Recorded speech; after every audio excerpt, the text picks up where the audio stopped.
लक़द कान लकुम फ़ी रसूलिल्लाहि उस्वतुन हसना। कुरान पाक में इरशाद इलाही होता है कि ए मेरे महबूब सल्लल्लाहु अलैहि वसल्लम, हमने तुम्हारी ज़ात को बेहतरीन नमूना बना के इस कायनात में भेजा है।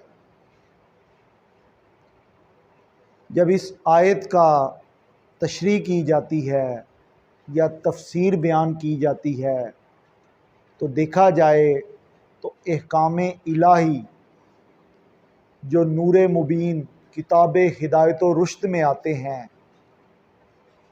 उनकी अमली तफसीर अल्फाज को अमली जामा पहनाते हुए हम नबी पाक सल्लल्लाहु अलैहि वसल्लम को मक्का और मदीना की गलियों में चलते हुए देखते हैं।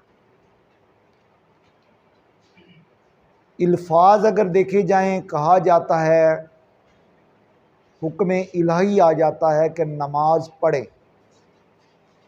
या ज़कात दें। अब नमाज पढ़ें का तो हुक्म है, बल्कि कहा जाता है नमाज कायम करें। अगर कुरान के एक्चुअल वर्ड्स को देखा जाए तो अब कायम कैसे करनी है, अदायगी कैसे करनी है, उस बारे में सीरत रसूल की तरफ हमें आना पड़ता है, हिदायत लेनी पड़ती है। सीरत रसूल में आपको फिर नमाज के अहकामात, क़ियाम, रकू, सजूद, कादा अवूला, कादा अखीर और सलाम कैसे फेरना है, वैसे आपको सीरत की किताबों में अहादीस नबवी की सूरत में हमें हिदायत मिल जाती है। फिर जब हम सरकार मदीना आकाए दो जहां हज़रत मोहम्मद मुस्तफ़ा सल्लल्लाहु अलैहि वसल्लम की ज़िंदगी का अमीग मुतालिया करते हैं तो वो हर मकतबा फ़िक्र के लोगों के लिए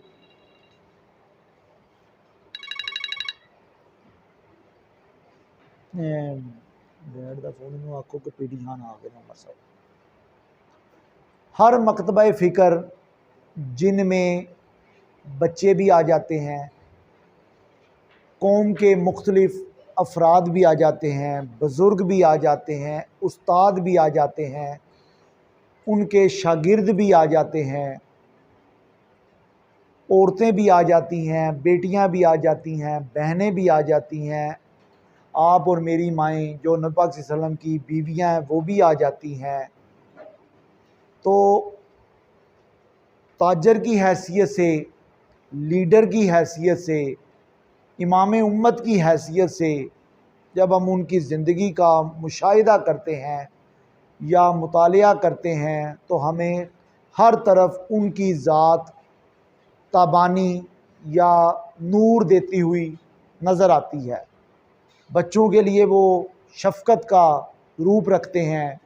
जैसे कहते हैं, एक दफ़ा एक सहाबी का बच्चा गुम हो जाता है तो वो सरकार की खिदमत में हाज़िर होता है कि मेरा बच्चा गुम गया है, वो मुझे मिल नहीं रहा।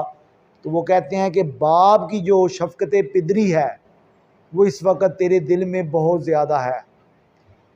बच्चा तेरा फ़लाने मैदान में खेल रहा है, जब तू जाएगा तो तेरी शफ़क़त, तेरी मोहब्बत ठाटे मारता हुआ समंदर बन जाएगी। तो ये ना हो कि मैदान में खेलने वाले कुछ बच्चे जो यतीम हों या मस्कीन हों, वो अपने दिल में ये ख़्याल करें कि अल्लाह ताला ने मेरे से मेरे बाप को पर्दा फरमा के मुझे महरूमी का एहसास दिलाया है।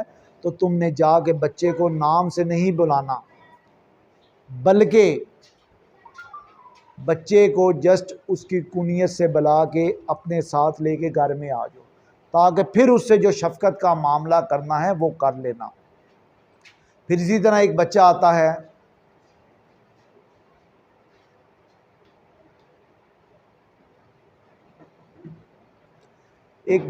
है, सरकार की बारगाह में अपनी वालदा के साथ, तो उसकी वालदा शिकायत करती हैं कि मेरा जो बेटा है ये शक्कर बहुत खाता है, आप सल्लल्लाहु अलैहि वसल्लम इसको शक्कर खाने से मना फरमा दीजिए। आप बच्चे हैं इसलिए बच्चों वाइज हम बातें कर रहे हैं कि सरकार का बच्चों के साथ कैसा मामला था। तो सरकार उन्हें कहती हैं कि 10 दिन बाद आप तशरीफ़ लाइएगा अपने बेटे के साथ। 10 दिन बाद जब वो आती हैं तो बेटे को बस वो इतना कहती हैं, ए बच्चे शक्कर ना खाया करो। वो औरत सरापा सवाल बन जाती है कि आप ये बात सल्लल्लाहु अलैहि वसल्लम 10 दिन पहले भी तो कह सकते थे, सिर्फ आपने यही फरमाना था कि ए बच्चे शक्कर ना खाया करो, तो उस बच्चे ने रुक जाना था। तो नबी पाक सल्लल्लाहु अलैहि वसल्लम की ज़ात जवाब देती है कि उस वक़्त मैंने खुद शक्कर खाई हुई थी, तो मैं कैसे मना करता। यानी जो काम मैंने खुद किया हुआ है, 10 दिन इसलिए लगे कि मेरी बॉडी से, मेरे जिस्म से उस शक्कर का असर तकरीबन ज़ायल हो जाए। तो जब ज़ायल हुआ है तो उस बच्चे को बुला के मना किया, तो अल्लाह ताला की तरफ से बच्चे के दिल पे भी असर होगा।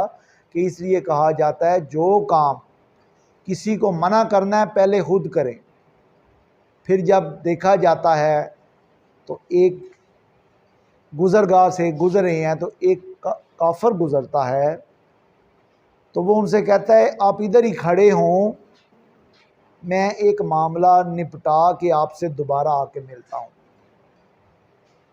तो कहती हैं 3 दिन गुज़र जाते हैं, वो काफर आगे चला जाता है, काम में मशगूल हो जाता है, उसे अपना कहा हुआ कौल भूल जाता है। तो 3 दिन बाद जब उसका दोबारा गुज़र होता है तो सरकार वहीं जलवा नुमा होते हैं, उधर ही खड़े सरापा इंतज़ार होते हैं। तो वो काफर कहता है मैं तो अपनी बात भूल चुका था। तो सरकार कहते हैं तुम मुझसे अहद करके गए थे, तो अहद की हिफाजत करने के लिए मैं इधर खड़ा था। मैंने तुम्हें इंतज़ार का कहा, जब तुम वापस पलटोगे तो फिर मेरे लिए जगह बता। इससे हमें कौल की हिफाजत करने का वो नमूना दे रहे हैं। इसी तरह बात को आगे बढ़ाते हैं। सरकार के आंगन में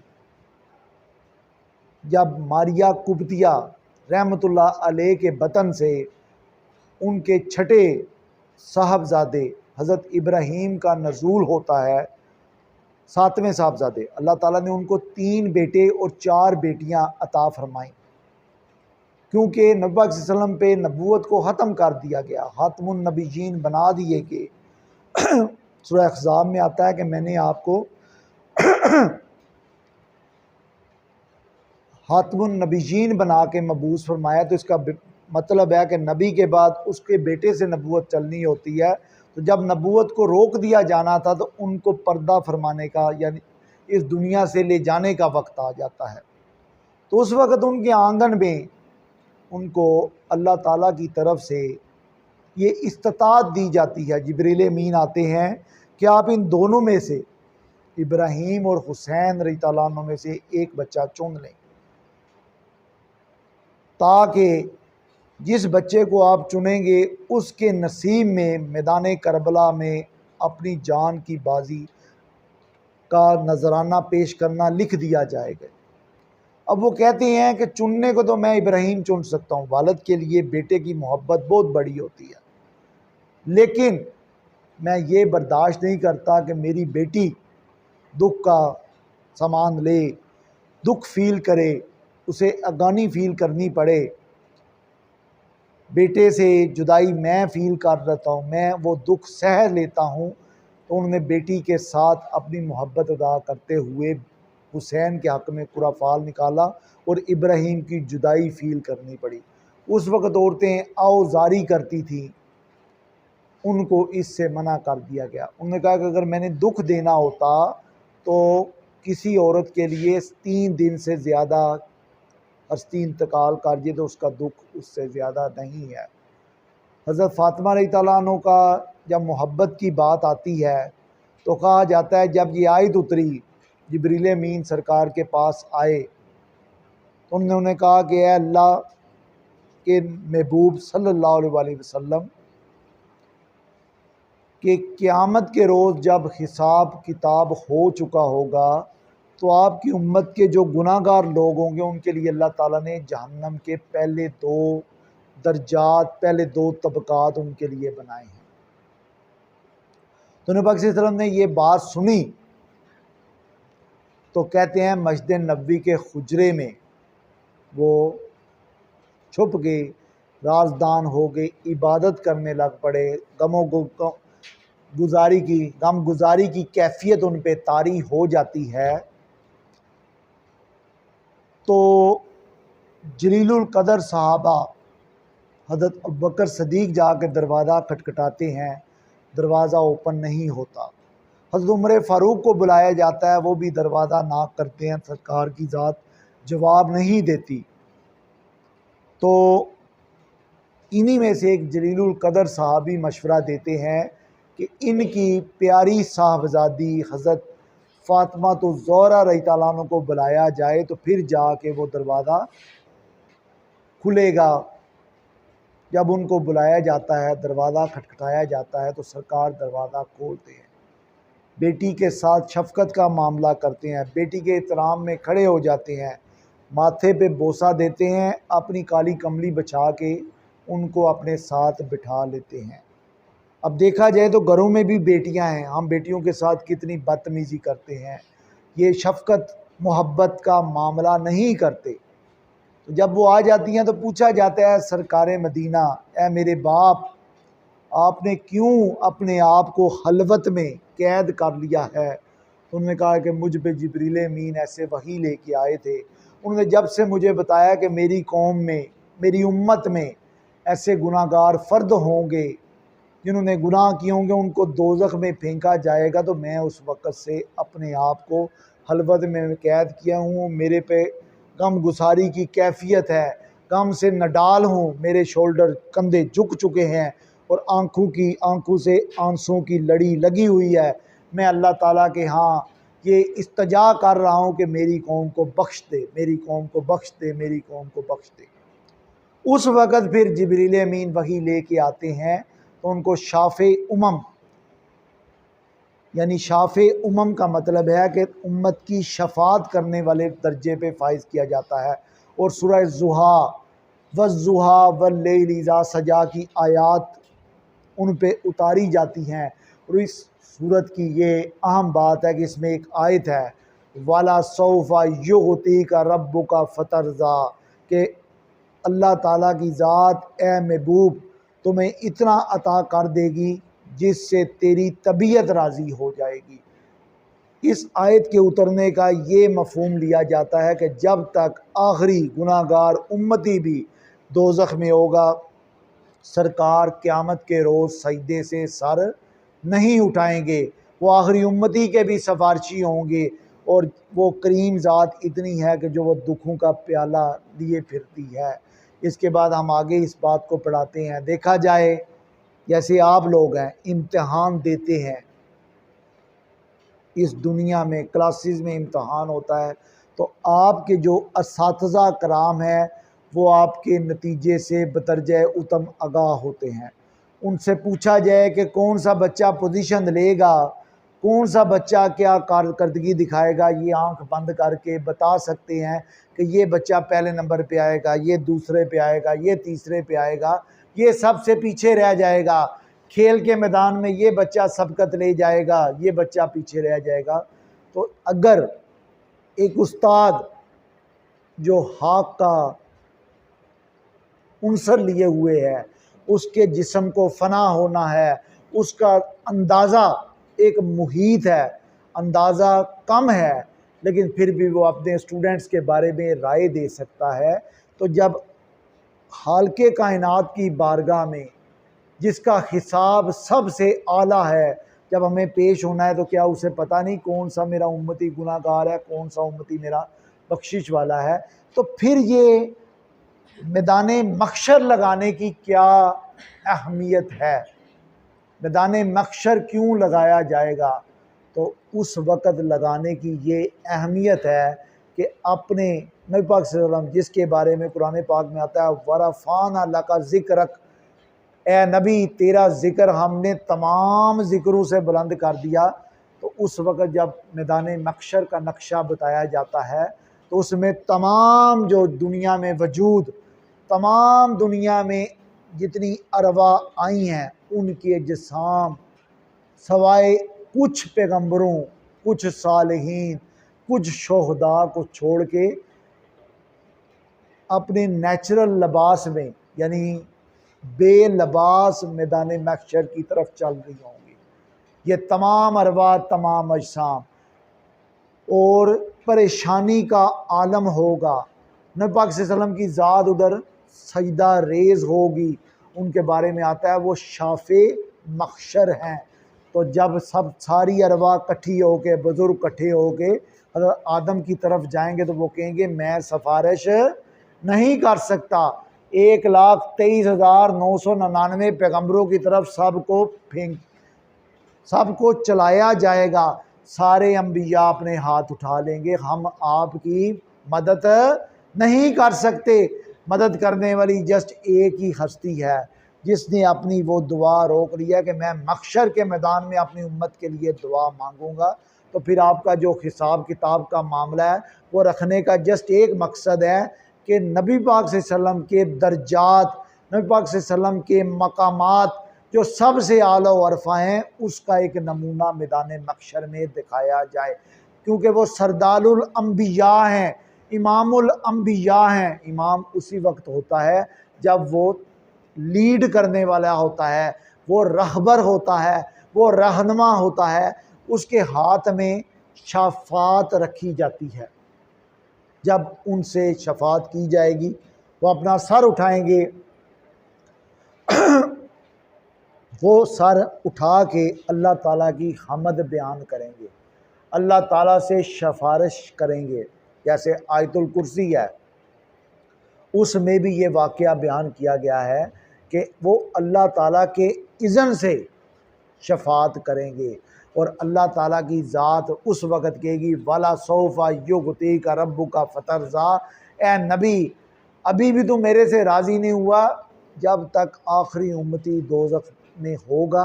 नबी पाक सल्लल्लाहु अलैहि वसल्लम सिफारिश करते जाएंगे और उनकी सिफारिश कबूल होती जाएगी। अब इस बात पे देखा जाए तो शेख सादी की आपने रुबाई पढ़ी होगी, उसका एक मिसरा है बाद अज़ खुदा बुज़ुर्ग तोई किस्सा मुख्तसर। फिर उसके बाद कहा जाता है ये लोहो कलम के बड़ी बातें हैं, कहती हैं कि मोहम्मद से वफ़ा तूने तो हम तेरे हैं, ये जहाँ चीज़ है क्या लोहो कलम तेरे हैं। अल्लाह ताला की ज़ात में के लो पे ख़ुद ही लिख लो, कलम पे ख़ुद ही लिख लो।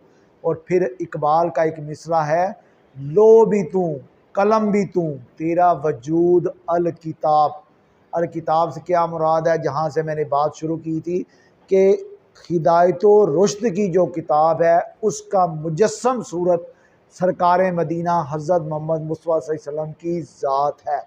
और इकबाल का एक और शेर है निगाहे इश्क व मस्ती में वही अव्वल वही आखिर, वही कुरान वही फुरक़ान वही यासीन वही ताहा। अब लफ्ज़ यासीन है, सरकार कहते हैं मेरा नाम आसमानों पे यासीन लिखा हुआ है, आसमानों पे मेरा नाम अहमद लिखा हुआ है, आसमानों पे मेरा नाम मोहम्मद लिखा हुआ है, आसमानों पे मेरा नाम माही लिखा हुआ है, आसमानों पे मेरा नाम हाशर लिखा हुआ है, आसमानों पे मेरा नाम यासीन लिखा हुआ है।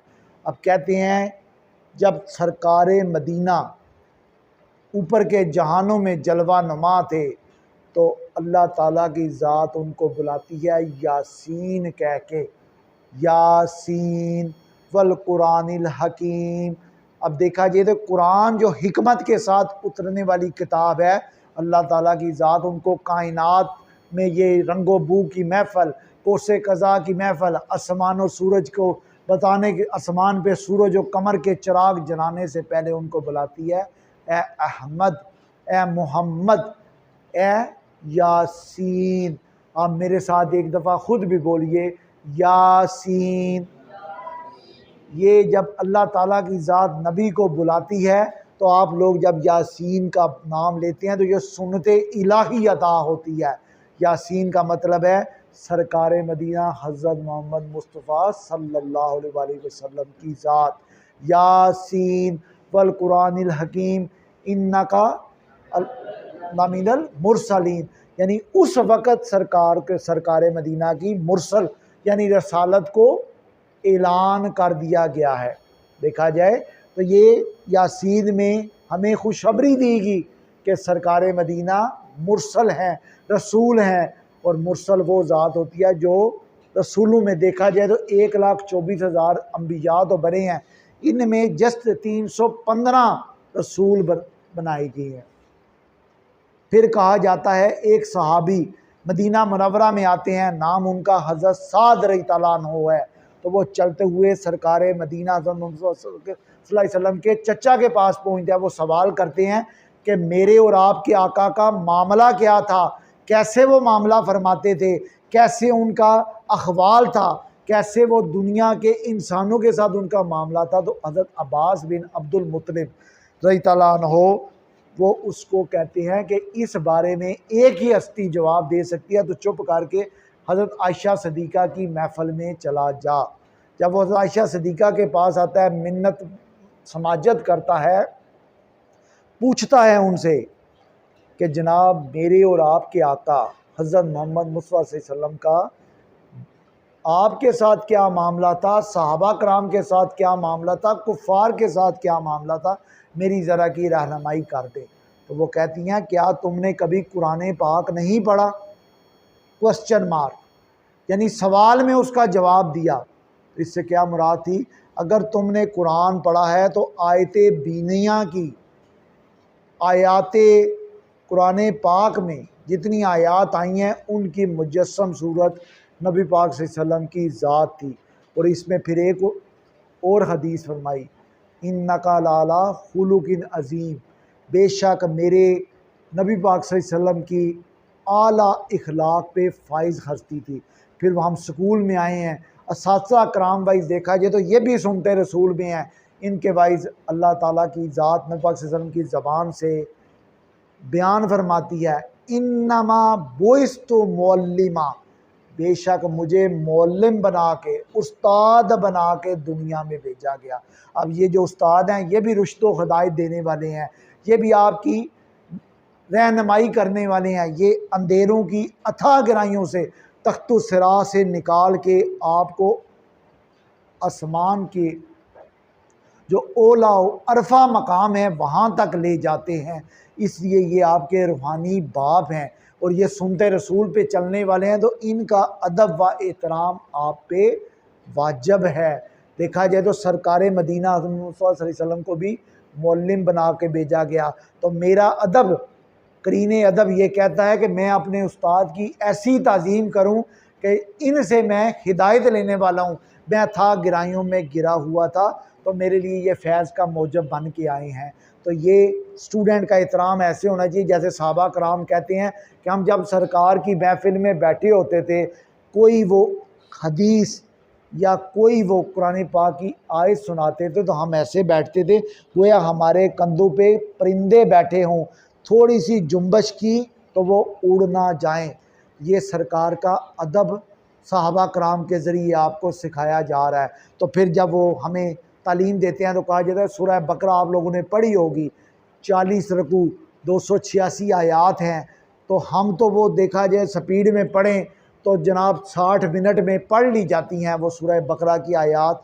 तो हज़रत उमर फ़ारूक से जब पूछा गया आपने सूरह बकरा कैसे पढ़ी, कहते हैं हमें वो सूरह बकरा पढ़ते हुए सरकार मदीना से हिदायत व रुश्द लेते हुए कम अज़ कम 10 साल लगे।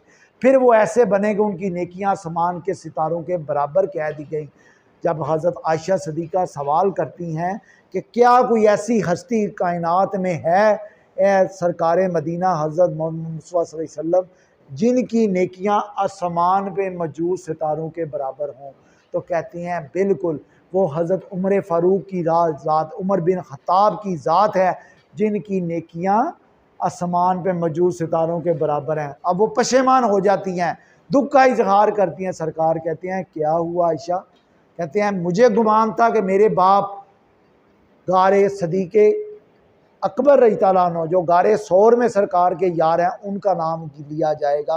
वो कहते हैं उनकी तो एक नेकी उन तमाम नेकियों के बराबर है जो उन्होंने गारे सौर पे नबूवत के बार को उठा के ले ली है। इसका मतलब है सरकार ऊपर की आसमान पे जो सितारे मौजूद है, कहकशाएँ मौजूद हैं, जो आसमान की बुलंदियों के राज हैं, उनके भी वो अमीन है, तख्तुस्सरा की गहराइयों के भी अमीन हैं। तो वो ये हमें नबूवत का दर्स देते जाते हैं। देखा जाए तो इसके ऊपर फिर इकबाल कहते हैं कि मोहम्मद से वफा तूने तो हम तेरे हैं, ये जहाँ चीज़ है क्या लोहो कलम तेरे हैं। और सरकार के मकाम वाइज ये रुबाई भी है, बलगुल उला भी कमाल ही, काशफत दुजा भी जमाल ही, हसनत जमीउ खिसाल ही, सल्लु अलैहि व आलिही। अगर देखा जाए तो इसमें सरकार की खूबियों को ज़म कर दिया गया है। और जब हम सरकार को देखते हैं, उनको खातमुन नबीयीन जब कहा गया है तो उसकी वजह एक शेर भी है। उसमें कहा गया है हुस्न यूसुफ दमे ईसा यदे बेज़ादारी। अब देखा जाए तो कहा गया है हुस्न यूसुफ दमे ईसा यदे बेज़ादारी, आंचा खूबा हमादारन तू तनहादारी।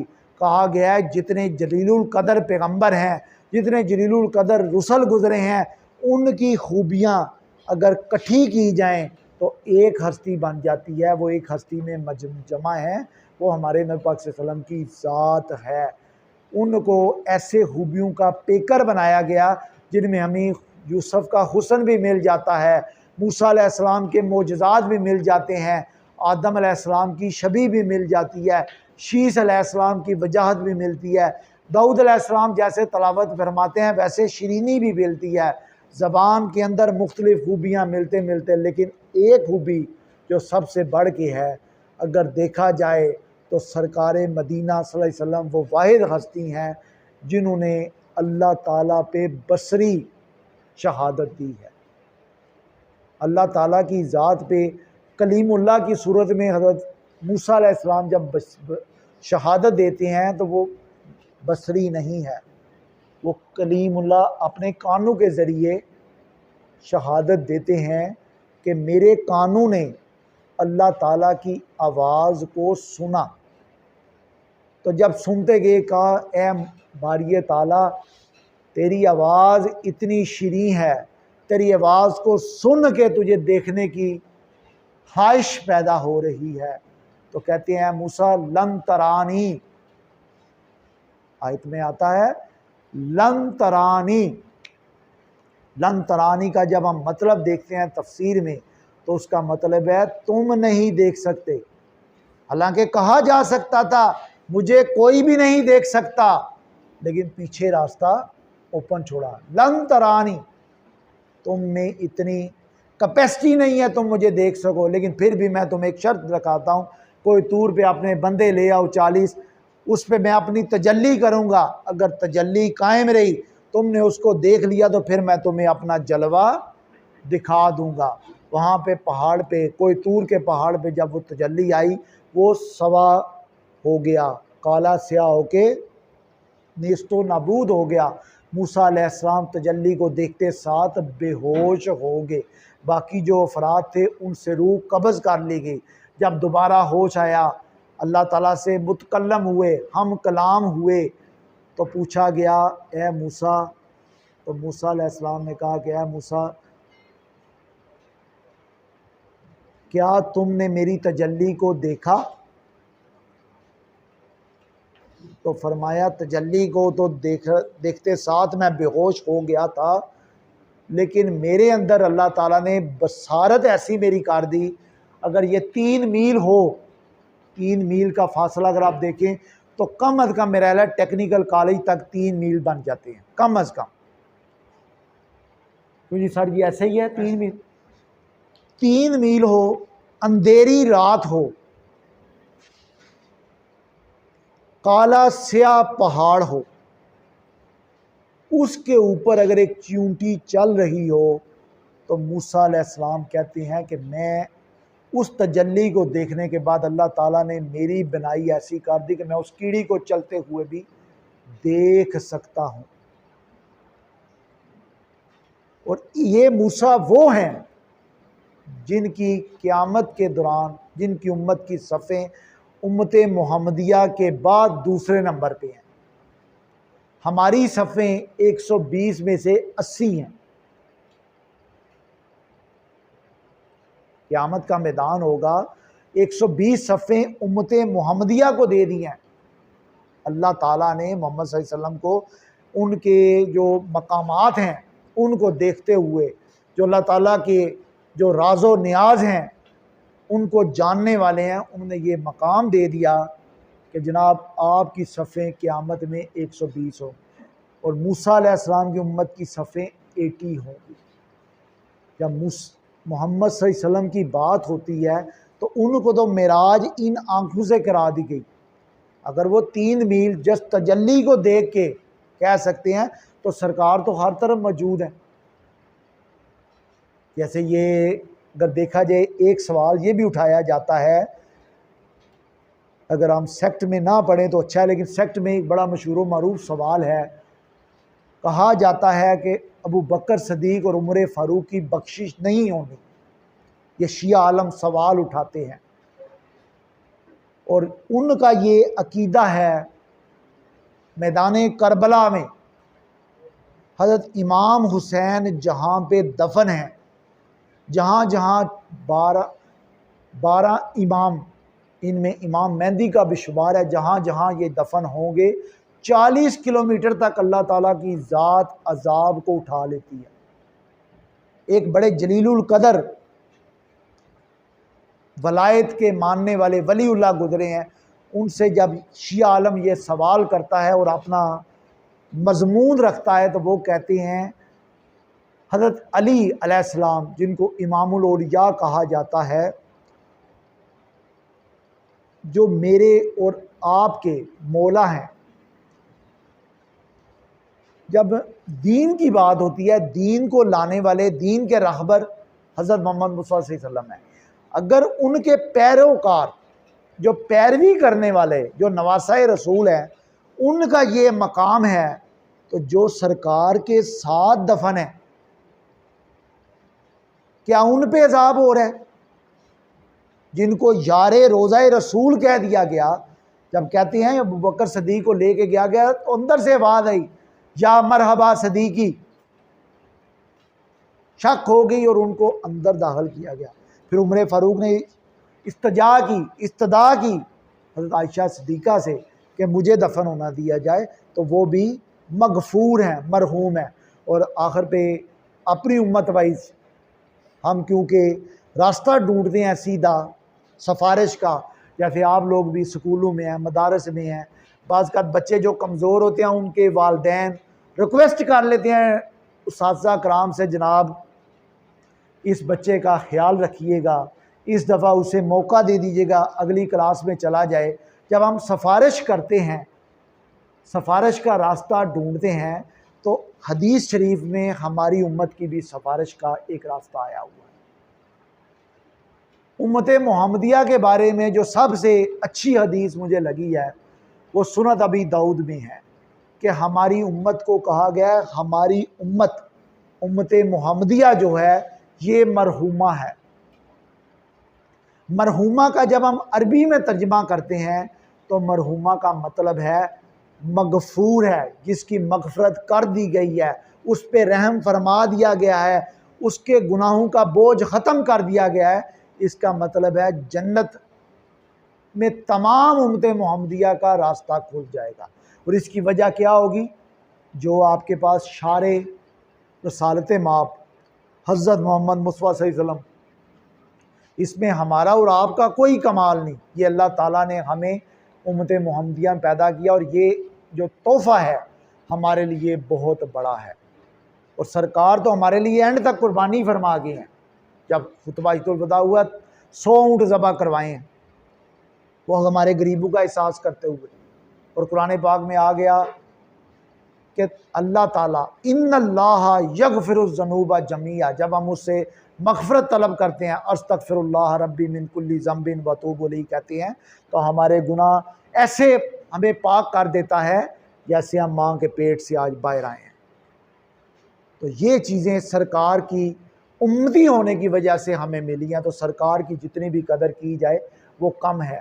मिलाद बनाएं, आते जाते उठते बैठते सरकार का ज़िक्र करें, सरकार का झंडा बुलंद करें, सरकार के बारे में तलावत कलाम पाक करें, नाते रसूल मकबूल करें, महाफल में शरीक हों और अपना ये अकीदा रखें कि अल्लाह ताला हमें नबी पाक सल्लल्लाहु अलैहि वसल्लम के दीन पे चलने वाला बनाए, क्योंकि अल्लाह ताला ने अपनी अतात के साथ नबी की अतात को जोड़ा है। कुव्वत इश्क से हर पस्त को बाला कर दे, कुव्वत इश्क से हर पस्त को बाला कर दे, दहर में इसमें मोहम्मद से उजाला कर दे। सदक़ल्लाहुल अलीयुल अज़ीम।